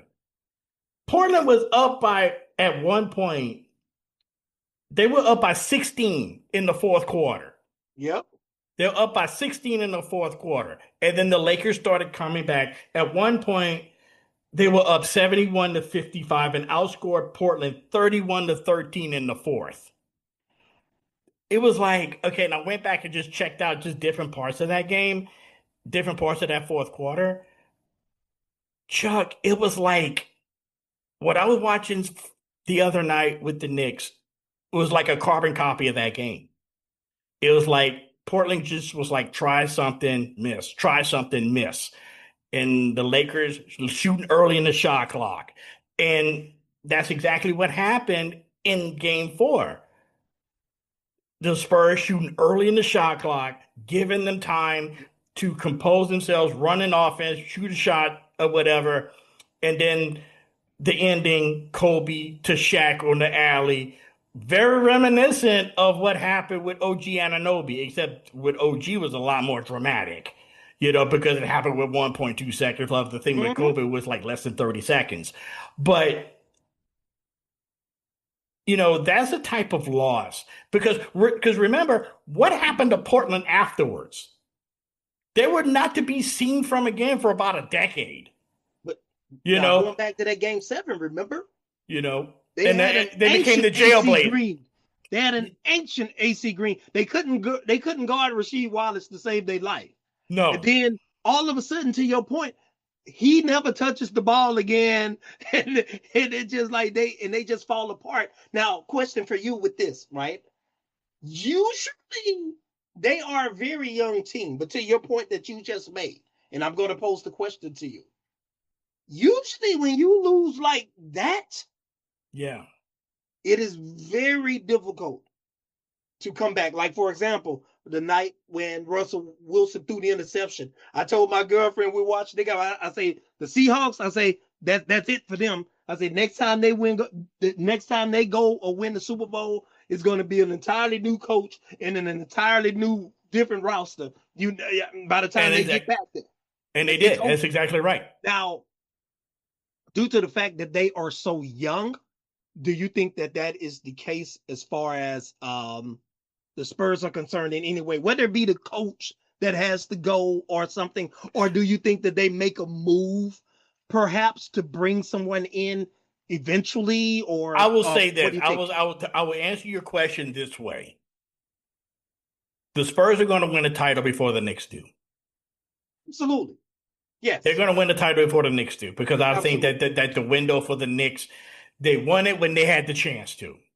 They won it this year. They may not get a chance to, even though the Eastern Conference is way more wide open than the West. They would have to make some type of move.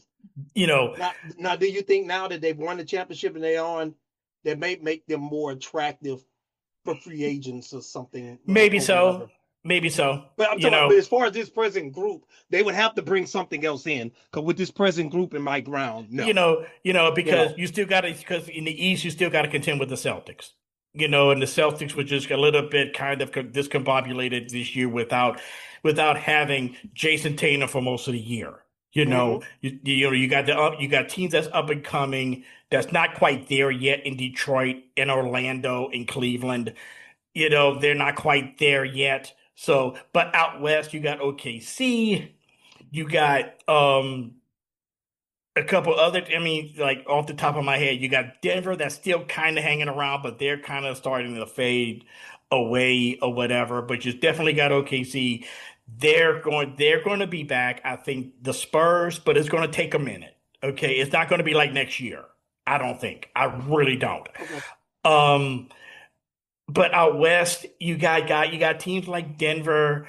Portland is starting to come back a little bit, but I don't see them there quite yet. You still got the Lakers, even though I don't want to say that, because if the Lakers are kind of like of a different case, because in order for them to be competitive again, they got to have to basically restart that whole team all over again, because what they have right now, because LeBron is, in my opinion, is, like you said earlier, to use your term, LeBron is an albatross around that team. Okay, as long as LeBron's there, they will never win another title. Never. If they get rid of LeBron, it's still going to take some pieces, because if you take LeBron out of this, what they have around Luka is not enough. It's just not. Not to compete in the West. Problem with Luka himself? What was that? You don't have an issue with Luka himself? Because not really, but he needs help. Not because he's really. The guy. Not to get outside of the scope of what we're talking about, but he's a guy. He is without doubt. He's one of these guys, because like my pet peeve all the time is like, A lot of these guys running around here now, 30, 40 years ago, they wouldn't even be on rosters. Most of these That's guys. true. I mean, they wouldn't even be on rosters. It's like Luke is one of those guys that's like he doesn't necessarily he was the perfect type of player to play for like Dallas, but to have him play for LA and his style doesn't necessarily fit. It's like having a quarterback that throws for 400 or 500 yards a game play for the New York Giants. It just doesn't fit. And just it just doesn't necessarily fit. So overrated to it's not funny to me though. He can't play no defense, and you can't tell me he's not. He is horrible. He's a horrible defender. He is. He's 40 pounds overweight. It's like, man, if you don't get out my face, man. And then speaking of this game, like we mentioned yesterday, the game 4, after what Fox pulled back and we were playing, back in our day, somebody might be running to the trunk. I'm just gonna say. I mean, okay, they were talking about this play at the end of game 4, the whole De'Aaron Fox play. I remember my reaction when I first saw it, because it's like it's on the tip out, De'Aaron Fox going across the court, across the midcourt stripe. He's literally by himself. It's basically a 1-on-2. So I basically had a drink in my hand or something. So I put it down. So I'm thinking, he's going to pull this out. This game over. Then I hear him say he's going up for the shot. It's a 1-on-2. What are you going up for a shot for? Pull it out, run some time off the clock. What are you doing? They're terrified of being on that line at the end of a game because they were up 1. So exactly. He's terrified. He thinks, okay, if I can get this for sure too, because best case scenario, if I get to the line, I'm going to just make 1. It's 1-on-2. How is this for sure 2? What are you thinking? I mean, that's what he's thinking. Yeah. You know what I mean? But I know that's what you meant. But who's to say that he doesn't clank both? Now, Wemby missed the free throws too, because they just had an assortment of errors, and I think a lot of it was just due to lack of. They don't, like you said, they have a lot of talent, like athletically in the league, but these guys do not know how to play basketball, man. They don't know how to play, a lot of these guys, man, because it's like they don't think situations. They don't think time and score. It's like they just like to your point, they had the big lead. Like, why are we okay? What do you do when a team has a big lead, right? You have to get to the basket, go to your big man inside for one reason, if not for one reason only. Mm-hmm. You can pile up the fouls and you can get into the penalty. Mm-hmm. So even if you can't make shots, if you go into the cup, you're going to the line, and you're making free throws. So that's snuffing out runs. Yeah. That as opposed to you just running up and down the court, turning the ball over or clanging a 3 every single time, and you're not putting any pressure on the defense. Or maybe you wear them down a little bit where they don't have as much juice on the offensive end.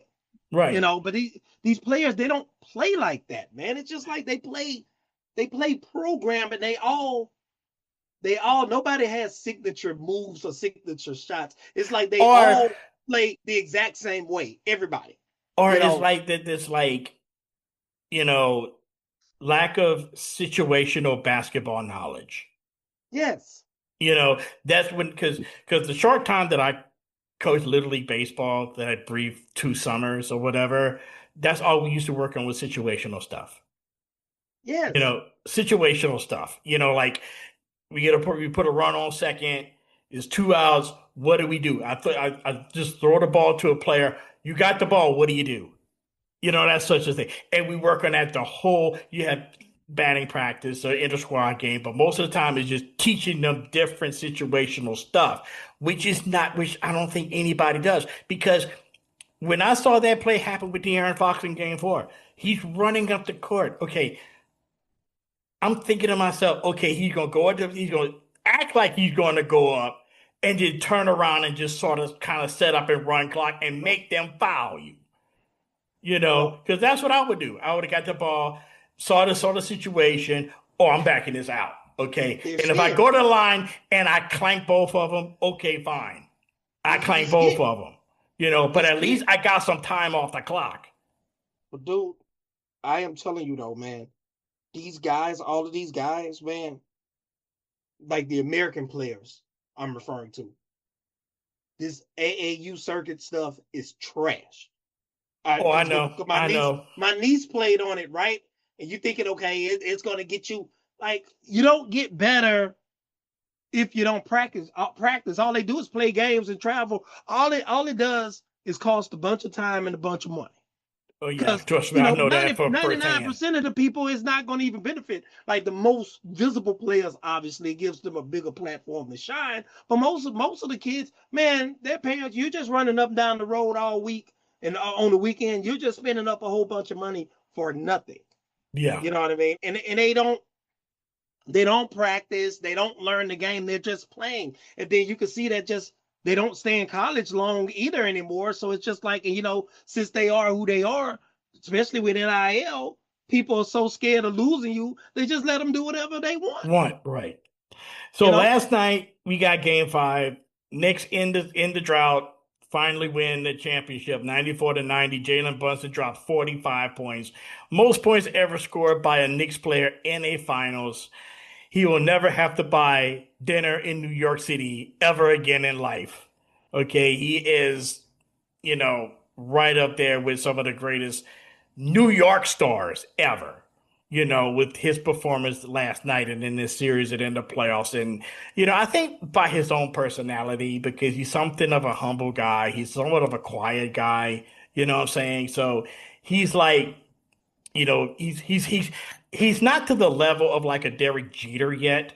I don't think he's going to get to Absolutely not. I don't think He'll he's ever never going to get get there, but he had that same type of persona as a Derek Jeter. Okay. Now I wanted to bring this up and Sure.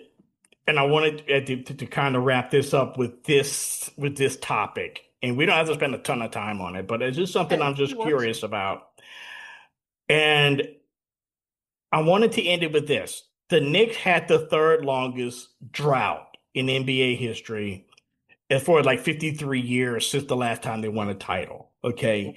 The two other longest, of course, the Sacramento Kings haven't won it since 1951.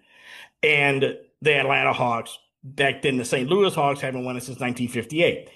You had some other teams over the last 20 or so years to end droughts. Is this the best one? Okay, for example, I have down here 4 different teams that ended droughts.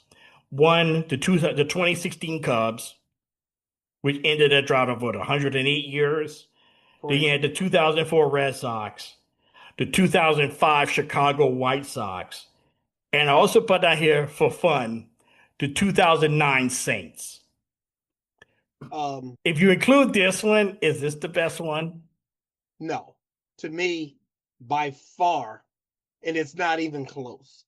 By far the best drought snap were the 2004 Red Sox. By far. It's not Okay. even close. Because you gotta consider the context. You gotta consider who they pulled it off against, who had been their nemesis for decades and decades, and then the manner in which it was done, that they were down 3-0, dead to rights, and it seemed like it was just the Yankees get us yet again. Bucky Dent, Aaron Bleeping Boone, Right. Babe Ruth, the curse of the Bambino, and then they reverse all of that. They do that. Then you punctuate it, think whatever he is as a person. But the bloody sock, Kurt Schilling, great pitcher. Whatever he is as a person, we talked about sports. Great pitcher. And then, you come back after then you come back in game 7 and they put it all together, Johnny Damon and all It's of the those Grand guys. Slam, Grand in Game Slam. 7. And then you would think that they were so high from coming back to finally vanquish the Yankees that they perhaps would go flat in the Against the World Cardinals. Series. But they just rode the momentum of that, and they just throttled the Cardinals, because we lived through a couple of their heartbreaks, because you remember we talked about the 86 World Series and things like that, and Aaron Boone in 2003. Then what was Bucky Dent? That was like in the late 70s. 78. Yeah, so I think who they did it against. Then I think after that the Cubs, obviously, Right. they were down 3-1. If I don't remember. Then the Saints were great personally, but no, I definitely had a Red Sox in there. And before you finish, I do want to ask you one other thing. Go ahead. What do you think about this? Oh, just one quick thing, because obviously recency bias, heat of the moment. Many people are anointing Brunson as the greatest Knick of all time. I don't agree with that, but what do you think? I mean, greatest Knick of all time. The jury's still out on that because there's still some time for him to do, to me, the greatest Knick of all time is Clyde Frazier. To me, is Clyde Frazier. With a very strong showing for Patrick Ewing. Okay. Willis Reed? I got Patrick Ewing just slightly ahead of Willis Reed because Willis Reed toward the end, he won the MVP in 73 in the finals, but he was like a shell of himself. And his greatest stuff like that. And he was like, he wasn't as dominant as he was like in the late 60s, and in 70 he got hurt in the finals, and that's what everybody remembers him for. Okay, but he was the heart and soul of that team of the early 70s. Him and Dave DeBusschere, they were the heart of the team, but the best player, in my opinion, of the early 70s championship Knicks team was Clyde Frazier. By far, 38 points, 18 assists in Game 7 against the Lakers. So exactly. So Jalen Brunson, in my opinion, as the greatest Knick of all time, I don't think. He's just out to me right now, just outside the top 5 all time for me. But I got Clyde, I got Patrick Ewing, Willis Reed, slightly past Earl Monroe, and Bernard King. Okay. That's my 5. And then Jalen Brunson right behind that. But he deserves all of the spoils. Exactly. He deserves all of the adulation because, people thought that he was crazy for leaving the Mavericks, and people thought he had no chance, including me. Yeah. Like, there's no way they can win the championship. Not because of him as a player, but with him as the spearhead, I just did not see it. And he proved everyone, including myself, wrong. And then once again, I'm a man. So my last episode, I said you were tripping because you picked the Knicks in 5, and for all of the reasons you're like they were going to dismantle them and not all of that. And you were 1,000,000,000% correct, and I was wrong, even though the Spurs gave away a lot of games, but still. Yeah, they did give away a lot of games. I was 1,000,000,000% wrong. So I was wrong and you were right. Not too often that happens, by the way. Oh, you're right a lot. You're right a lot of times. But when I come on, I always. But one thing about you'll be the first one to say, I screwed that up. Yeah. Absolutely. I big respect for you on that, man. Big respect for you. I said you were tripping, and I was tripping, actually. And back to teams with the long droughts, I got to give some love to at least the Chicago White Sox from 2005. But the thing about that team was that team got so hot right at the right moment. It was anticlimactic because they just steamrolled through, man. Yeah, they just steamrolled everybody. They beat the Red Sox in the divisional round. They blasted the Angels in the ALCS, and then they played the Astros, which had no business even being in the World Series. It should have been the Cardinals. Mm-hmm. But Pujols gets hurt in the NLCS, and they're hopeless after that. Yeah. But this was a really fun freestyle episode, man. This special that we did, man. We had no rhyme or reason. We just decided to just start talking. And I was good. I was good for the most part. I didn't. You were very good. You were very good. You get a cookie for that, man. It's very good, and a gold star for a job well done. I didn't go too far. There's a lot of stuff I could have said, but Oh, I know. Trust we, me, we I leave that on the know. cutting room floor. So we leave that on the cutting room floor. So yeah, but it Yeah. was a lot of fun, man, and great idea by you because this was your brainchild, man. To just kind of bypass what we initially had planned and kind Yeah. of just do this. So very good call, man. Yeah, Thanks man, as this is always. because I had a lot to say about Game 4. You had a lot to say about the end of Game 3, and I was like, well, let's make an episode out of that. So that's exactly what we did, and it turned out to be, Mm-hmm. and I think it turned out real well. And Mm-hmm. we'll see how our listeners take it, going forward. But it's really, again, thanks a lot for joining me, man. This was fun. Yeah, a lot of fun, man. Credit to the Knicks, even though they deserve it and they fans, that's another story, but you gotta give credit where it's due. It's about the just dues. Shout out New York Knicks. Congratulations. Yes, sir. And thank you guys. And we'll wrap it up right after this. We'll talk to you. And you're listening to the Historically Speaking Sports Podcast, giving you the best of sports from back in the day.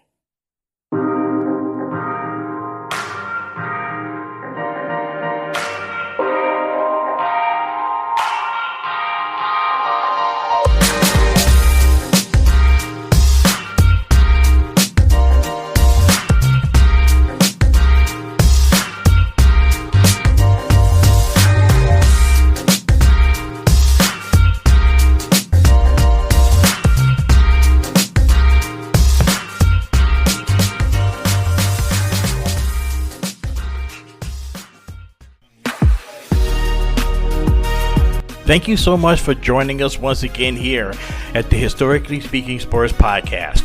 This podcast comes to you from the Bill King Memorial Studio in the sports wing of TM4 Enterprises, located in suburban Atlanta in the shadow of Stone Mountain. Once again, don't forget to subscribe to the show to get new episodes whenever they are released. And also, if you'd like to contact the show or for perhaps episode ideas, maybe tell us how we did, or just to say hi, please email us at historically.speaking.sports@gmail.com. Once again, that address, historically.speaking.sports@gmail.com. Once again, I'd like to thank my co-host Charles Combs for joining us. And as always, please don't keep us a secret. Please tell people about us. Tell your friends, tell your family, tell your coworkers, tell your neighbors. Hell, tell a passerby on the street. If you think they like sports history, it would really help us out. Thank you once again for joining us, and we'll see you soon.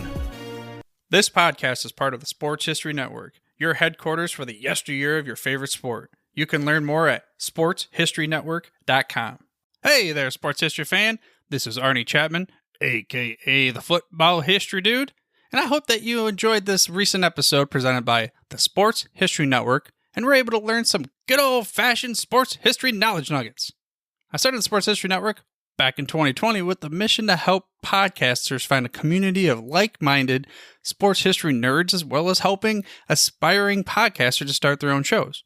We have a little bit over 30 shows on the network right now covering all sorts of sports history, but as far as I'm concerned, we're just at the toothpick in the ocean moment, that can't even figure it out because there's so much more coming. We wanted to create the ultimate headquarters for sports yesteryear, starting with Podcast Network and our website, but we're going to continue to move into other mediums as well. And here's the cool part, because we want you to be part of our team. So if you're interested in starting your own podcast, or maybe being a guest on one of our shows, or who knows, maybe even writing an article for us over on the website. Seriously, all you gotta do is reach out to us on the contact page over at sportshistorynetwork.com. You can be as technologically savvy as a Neanderthal tapping on a stone trying to figure out this whole hieroglyphics thing back in the day. Again, it doesn't matter, because even if you don't understand the whole podcast space, we have a production team that can pretty much help you out with doing everything. All you gotta do, head over to sportshistorynetwork.com, head to the contact page, fill it out. That message goes right to me, and I'll reach out to you as soon as I can. But for now, dude, I'm through if you're through.